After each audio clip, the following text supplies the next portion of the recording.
Hello beautiful people, good day and welcome to my channel. It's your girl Kachy Nwoye here again. I'm a YouTuber based in Abuja, Nigeria. Wow, it's been long I did a sit down video. Like, whatever you see, please take it with good heart. Take it with good heart because it seems like I'm new to this. So guys, without wasting much time, like the title of this video suggests or says, it's my delivery story. Yeah, it's not funny, it's a sad one, but we thank God because I'm here, I'm alive, my baby is alive and kicking and thriving. So we thank God. So without wasting much time, if you are seeing this face for the first time, if you're a new subscriber, or if you're seeing my face, my channel for the first time, thank you so much for stopping by. I really appreciate. And if you're a returning subscriber, thank you so much for your support. I really and truly appreciate. Please, and if you've not subscribed, click the icon down below, right? Click the icon down below, the subscribe button, hit the subscribe button down below, and you are subscribed. You are subscribed to my channel. So guys, without wasting much time, without blabbing, because it seems I'm blabbing now, without blabbing much, let's hop into the video. Hello guys, welcome back. So it all started in according to Nigerian churches testimony. So guys, I gave birth on the 24th of September 19 not 19, you're not calling your date of birth. I gave birth on the 24th of September 2019. Yeah, 2019. And that very glorious day, I woke up happy, I woke up happy, I woke up strong. Like, I did not wake up feeling all kind of labor way. Yeah. So I think as at 9 a.m., 10 a.m. thereabout, I went to pee, and lo and behold, I saw my shoe. If you don't know what shoe is like a discharge from your private part that points to the fact that your baby is close by. So I saw my shoe when I was trying to wipe, and I was like, meanwhile, I was not scared. Like, I did not panic because I've read about it. Like, I did a whole lot of research. When I was pregnant, so it did not scare me at all. But one thing that I was like, I'm supposed to feel pains, like that labor pain, that Nollywood labor pain, that when some of those actresses are in labor, like everywhere is but I don't feel it. So I was busy doing my work. I think I cooked, I prepared noodles, and I cleaned my house. Yeah, I cleaned my house, if I can remember well. I cleaned my house. And that particular day, Hobby and I were supposed to go to the market. We were supposed to pick our duvet. We contracted someone to make a duvet and a bed sheet for us. So we were supposed to pick it that day.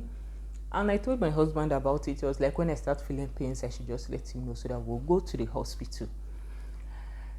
So when we were about leaving to the market or for the market, I think this was around 3-4 p.m. thereabouts, I met someone, and she was like, and I told her that I've seen my shoe. She was like, what are you doing? That I should go to the hospital. Like, I'm not feeling anything. No, it's not like I'm feeling anything, just I saw the blood, like the shoe. She was like, let me just go to the hospital, see my doctor, so that my doctor will examine me and know if all is well. So I said, okay, no harm. I went, I took my hospital bag, and we went to the hospital. When I met my doctor, he checked me, and lo and behold, I was 6 cm dilated. He was like, you are going straight to the labor room now.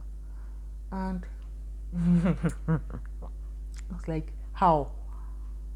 Like, I'm not feeling any pain. He was like, you should be happy that you're not feeling any pain. You're not feeling any contraction. That means my baby will come out naturally, like no epidural and all this stuff.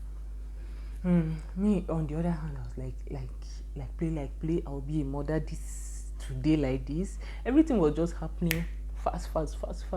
Next thing, he took me to the labor room, and they wrote down some things for my husband to go get while I went to the main room, like the delivery room. I was there, I sat down, and I was on WhatsApp. I was chatting with my sister on WhatsApp, and I was just updating her what's happening and the rest. I did not tell my mom because I don't want my mom to panic. So I told her what was happening. Then all of a sudden, one of the midwives came. You see Nigerian nurses saying those people, they won't make heaven though. They won't make heaven, trust me. She came in and she was like, see this one, you are not ready, that you are not ready for labor, that I'm still here, I'm sitting, I'm pressing phone. So I told her that, ma'am, I'm a first time mom, that what should I do? What should I do? Tell me, what will I do? So she was like, I should jokes. I did not tell her like this, obviously. So she told me that I should lie down. I should put. I think there's something they told us to buy. I've forgotten the name of that thing, like a mat. That I should lay it on the bed and I should lie down on it. So I did that, and she injected me. I think drip, and she put another injection. I don't know the injection, and she passed a catheter, something through my private part in order for me to pee freely. After some time, that was when the pain started. I started feeling slight contraction, and I was like, that kind of groaning. And she came to me and she was like, that have not even entered labor. That's where she just put it, and I'm doing that if the main thing hits me, what will I do? That she saved my strength. I was like, okay, no empathy. Like, you see Nigerian nurses, no empathy. So I was there. After some time, the pain intensifies, like gradually. I started feeling the pains, and I was asking her that, please, can I see my husband? Because remember, what I've eaten was just noodles that I prepared that morning. I was begging her that, please, I want to see my husband. She called my husband. My husband came into the labor room, and I begged him. I told him that I'm hungry. I think I'm hungry, I'm tired and everything. And I couldn't eat. I think she told me not to eat. Yeah, she told me not to eat. So I told him to just get me a Lucozade boost just to boost my strength and my energy. He got it for me. After some time, I think this was around 8 p.m. thereabout, the CMO came, Chief Medical Officer, right? Chief Medical Officer. He came to the ward, to the labor room, and he was like asking her some question. He came to me and he was asking me how I'm faring and everything. So he asked her some question like, what did she administer to me? That was when Auntie told him, I don't know the name of the drugs that she told him. This man started shouting, like he was shouting. He was like literally screaming down the whole labor room. Now, why will you administer that to her? That how many times that he has warned them not to administer that injection to women in labor again. That why will he do that? Why will she do that and everything? Like, he was so mad at her. Next thing, he sent for my doctor. My doctor came, and my doctor was pissed at the midwife. That why would she do that? That I was progressing very fine, like without any medicine or injection.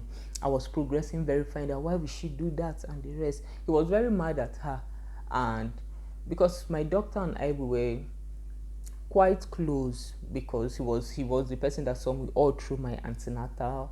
So I'm like his patient, So he was mad that he expected me that at least before 10 o'clock I should be done. I should hold my baby. He was very pissed at her. Next thing the CMO said, he was like, right now that she will have to undergo CS. I have to undergo CS. Mind you, I don't have anything against CS, but at that point I can push. I still have energy to do it. So at that point I was shouting that I can push, that I don't need to undergo CS. And the man did not look at me, like he was feeling, I don't know, we like to say he was feeling sorry for me, so he did not look at me like face to face or eyeball to eyeball. He just told them that I'll have to undergo CS, and that they can't do the CS because tomorrow, the next day, they'll be fumigating the hospital. So they want everybody to leave the hospital. At that point I was like, so what am I going to do? I was like, you refer me to my Tama hospital, my Tama government hospital or national. I think my Tama hospital. Mind you, my Tama is quite a distance from where I stay. My husband came, he invited my husband into the ward, and my husband was screaming. He was very, very mad at them. That's why, that how do they expect him to start taking me all the way from that place to my tama? Still, nobody was even like, they don't care. Like, they don't, your life is just like a chicken. Like, they don't care. Anything can happen to you. They don't care. He was screaming, he was shouting, he was disappointed. Me, on the other hand, I was there, busy crying. I was in pains, blood was gushing out from my private parts, and the rest. I was feeling weak, like I was feeling weak. And he was like, don't need arguing why his wife, why my life was in danger. So he just packed the bags. And imagine, none of them even was kind enough to even assist him to take some of the bags to the car. He packed the bags and he was holding me on the other hand, and we went to my Tama hospital. After like, I think 30 to 40 minutes drive, we were at my Tama hospital. When we entered inside, I saw the doctor. He was trying to explain to the doctor, gave the doctor the referral letter and the rest. That one was another Satan, another Ekwensu that my village people sent, but they did not see me. And he was like, he can't, that there's no bed space, that you have to refer me to another hospital. At that point, like, I couldn't hold myself again. Like, I've had it up here with Nigerian hospitals. God. I started shouting at him. I was frustrated. I was in pains. Like, this kind of pain that you cannot even sit. I couldn't sit. I couldn't lie. I was breathless. So I told him that, sir, I cannot. That at that point I was 8 cm. That I'm 8 cm dilated. That where will I go to again? That does he want me to give birth while going to the other hospital and the rest? So he was like, are you sure you are 8 cm dilated? I told him, yes, sir. He called one of his nurses, and the nurses came. He was like, check her if she's actually 8 cm dilated, that she should give me a bed space. She checked, I was 8 cm, and she gave me a bed space. After that, after like 4 hours, so many hours later, after all the crying, man, big shout out to women. Like, we women were the real MVP mothers. God, childbirth is not funny, trust me, it is not funny. After crying, I think even the drip that they injected me, the drip or whatever, I had to just pull it off, and blood was gushing out. Like, I did that twice. Like, I couldn't withhold or withstand the pain again. Blood was gushing out. God bless one nurse. That nurse, God bless you wherever you are. God bless you. She was there for me. She was cleaning me up, and she would insert it again, inject me again. After some time, I'll pull it out because I couldn't contain the pains and everything. At some point, I just pulled it out, and I was running out of the labor room naked, like stark naked, because I was asking them, I want to see my husband. My husband is like, not like, my husband is a great support system to me or for me. Like, when I see him, if only he was with me, I felt like, or I feel like I'll feel much better, and I'll just have some kind of strength. I don't know, when you have the right people with you or around you, you just, like, they'll boost your morale. So I was telling them that I want to see my husband. They were like giving me excuses, and the excuse is definitely like, they gave me reasonable excuses because other women are in the labor room, and my husband cannot come there and see other people's nakedness. So, when you are in labor, like, you are going, like, it seems like you're insane. So I did not care. I was just running out. Like, I wish someone even made a video of me. I was running out stark naked with God. I can laugh about it now. I can smile about it, but then it wasn't funny. Like, just picture me running out naked with blood dripping out of my hand. Like, because I just pulled out the drip and the injection that they inserted into my vein. I pulled it out, and I was running out naked to go and see my husband, to go and meet him. While some nurses by the door, that was how they ran to me, and they used wrapper to cover me immediately, because some men were at the door. Like, they used wrapper to cover me immediately, and they took me back to my bed. They were mad at me, they were angry, but that particular nurse, she understood. Now, God bless that nurse. God bless her. Wherever you are, God bless you from the bottom of my heart. She cleaned me up and she was still encouraging me, massaging my back and everything. After some time, the doctor came when I was crying that I want to poo poo, I want to poo poo, I want to poo poo. The doctor came and checked me. He was like, okay, I'm ready. That I should stay in the position of a woman that wants to deliver. Of which I don't know the position. Is the one that I've been watching on Nollywood movies. Or in Hollywood movies, the ones I've been watching in Hollywood movies. That was what I was doing, and I was like, madam, you are not ready to give birth. That once it's 12 o'clock and you've not pushed or you've not given birth, your baby is still inside, that I'll leave you, that my shift expires by 12 a.m., that I will leave you. So me, out of annoyance and frustration, I shouted at him that, sir, this is my first time, why not put me through? Like, this is my first time, I've not done this before. Lo and behold, one nurse, like an elderly nurse, she came and she put me through, showed me one or two things to do. I need to look at my stomach, apply pressure there and push, of which I did that. After so many trials, my baby came. When he told me that he can see my baby's head, I was like, all the strength, I just used that, all my energy, my last energy, to push, and my baby popped out. Like, he did not come out, he popped out, like with blood and what, Jesus, women, with blood and water. He just he came out, and I just laid down. I was like, God, thank you. At that instant, I felt very, very relieved. Like, all the pains just vanished immediately. So they're like, madam, don't relax yet, that you have to push your placenta. Okay, after like 2 minutes, to try, placenta came out. Then the stitching is story for another day. That wasn't funny, that was painful, because I had it here, so they had to stitch down there. It wasn't funny, but I thank God. In all, I thank God.